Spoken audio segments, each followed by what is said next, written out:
Добро вечер, почитувани слушатели. Вие ова вечер ја слушате емисијата Гласот на вистината, која што се емитува еднаш во текот на неделата.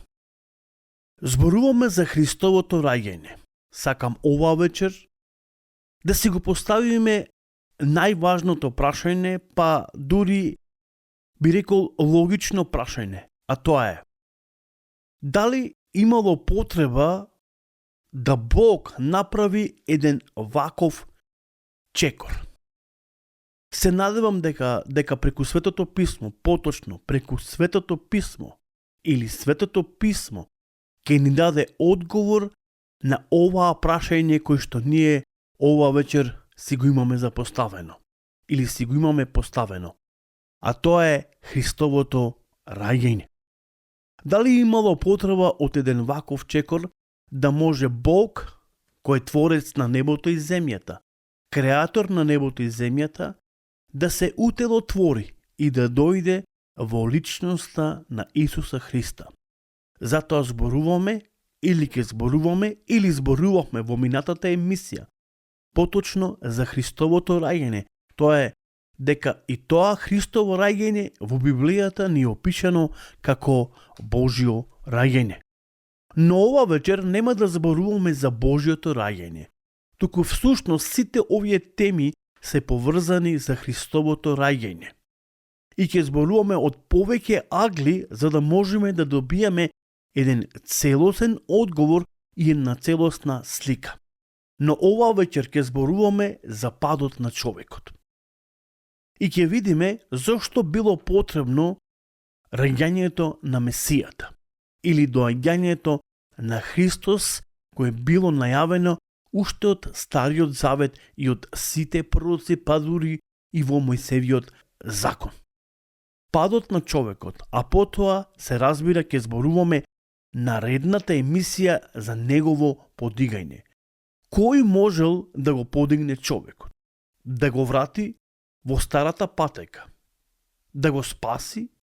Да ги ужива истите привилегии и можности кои Бог му ги дал пред самиот пат?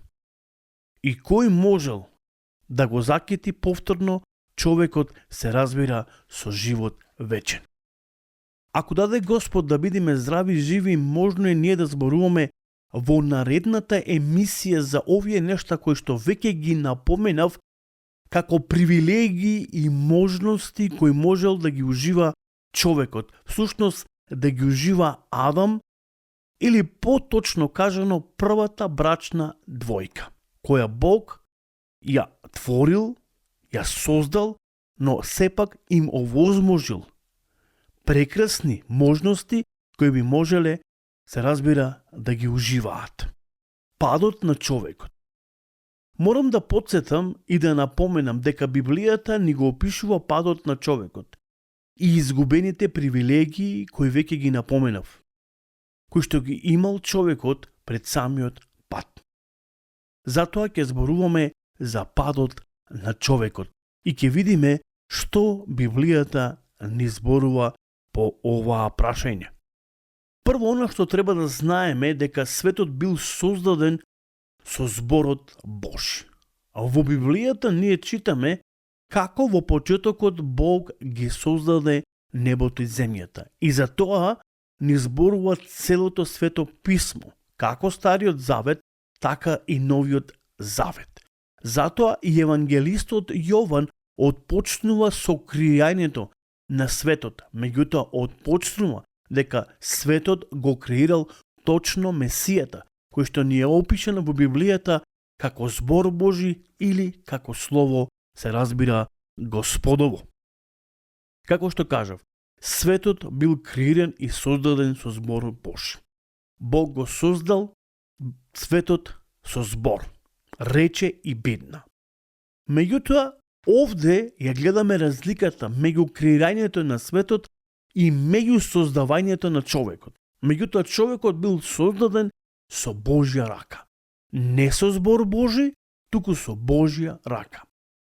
И двете нешта, иако се различни, биле создадени хармонично и Библијата ни ги опишува како совршено. Еве ќе отвориме заедно во првата книга на Мојсеј, книгата Создавање, ќе ја прочитаме, освори ќе отвориме во првата глава и ќе читаме од 1 па се до 2. И ќе видиме што таму ни зборува Словото Господово. И вели вака: Во почетокот Бог ги создаде небото и земјата. Земјата беше неоформена и пуста и имаше темнина над бездната. И Духот Божи лебдееше над водата. Значи, Библијата многу јасно и гласно ни зборува. И таа, всушност, вака и отпочнува. Како Бог ги создаде небото и земјата. Но пишува дека земјата беше празна. Прво. Второ, дека таа беше пуста. И дека Духот Божи лебдееше над водата. Тоа ни го зборува, се разбира, Словото Господово. Еве што ни вели пророкот Исаија во 42 глава 5 стих.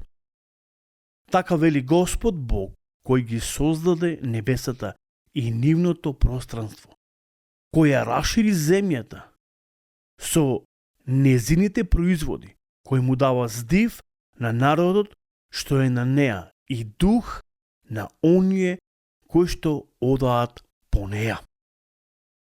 Повторно ќе отвориме заедно и ќе видиме што ни е запишено, се разбира, во псалмите. Псалмите кои ги има напишано, се разбира, или кои му се препишани на Давид. Ќе го отвориме 8 псалам и ќе видиме што таму ни е, се разбира, запишано. Значи, читаме од Библијата 8 псалам, всушност ќе го прочитаме целиот тој псалам и ќе видиме што зборува за Божјото создание и за Божјата креација. И еве што ни вели, се разбира, Словото Господово. Јахве, Господе наш, колку е величенствено Твоето име по целата земја, си ја издигнал славата своја над небесата. Од устата на новороденчињата и доенчињата си создал похвала своја заради непријателот. Твоите, за да можеш да замолкнеш непријател и одмазник. Кога ќе погледнам на небесата дела на Твоите прсти, па месечината и звездите што Ти си ги поставил, вели псалмистот. Што е човек да се спомнуваш за него?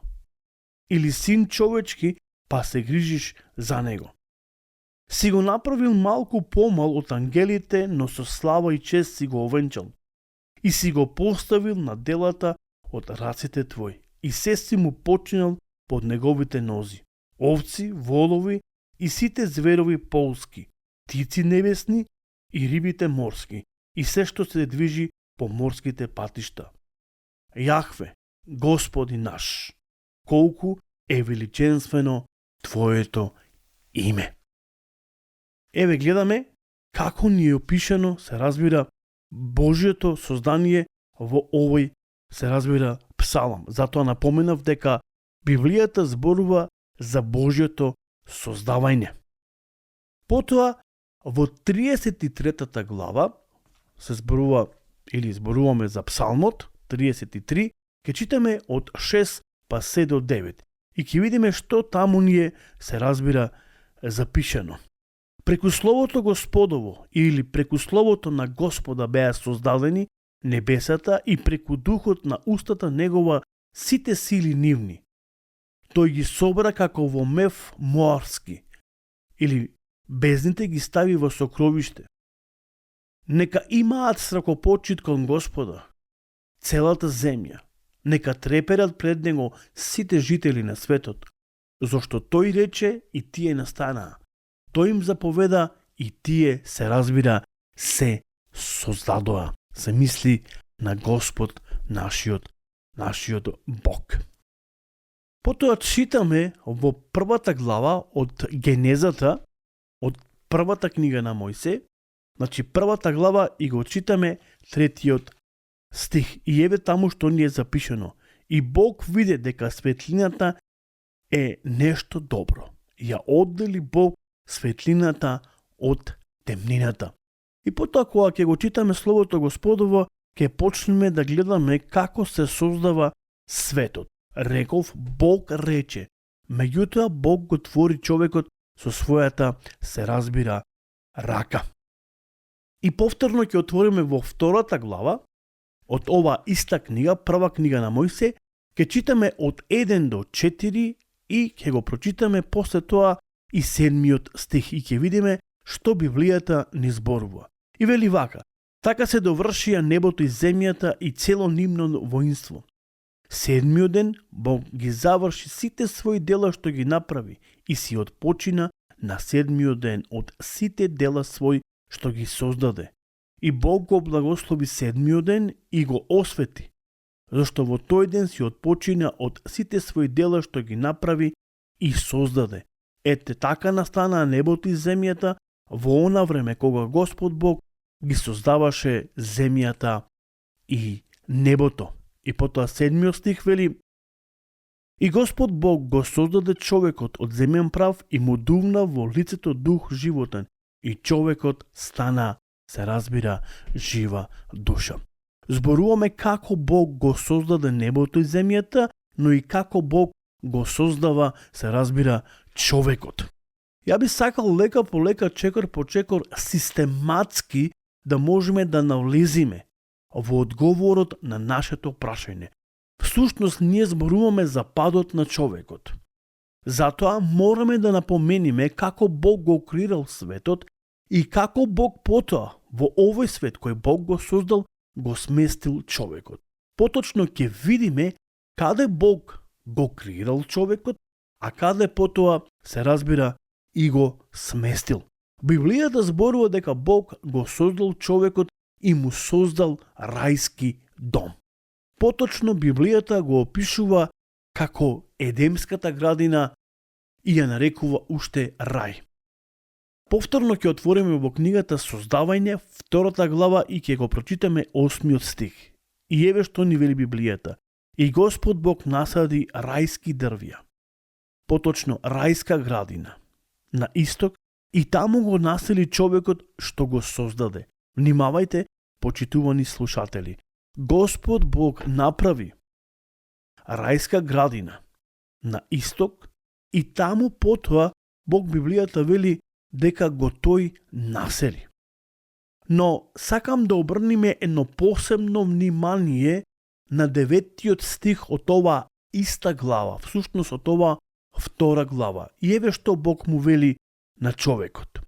И Господ Бог направи да израстат од земјата секакви дрвја, убави за гледање и добри за јадење, и дрвото на животот среде рајот, и дрвото за запознавање на добро и зло. Овде за прв пат се запознаваме со овие две посебни дрвја, кои Библијата дава еден посебен акцент.